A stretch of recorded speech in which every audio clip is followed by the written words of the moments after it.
语字真趣味，相信啊真正趣味哦。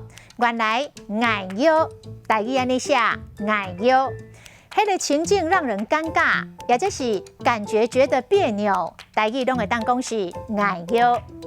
规间的教室在学跳舞的，拢是查某的，只有伊一个是查甫的，实在是很尴尬，互伊感觉很别扭。台语就会当讲，规个班敢若伊一个查甫的咧学跳舞，伊感觉真爱摇。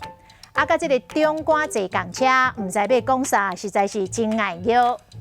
教育部闽南语的书典讲，伫即个意义上，只要是互人感觉拍碍、感觉受压，就是爱摇。书典的举例是穿迄落衫，看到真爱摇。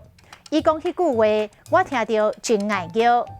啊，爱摇的爱，嘛会当读做碍，像一寡西药的碍味，有一些西药会伤胃。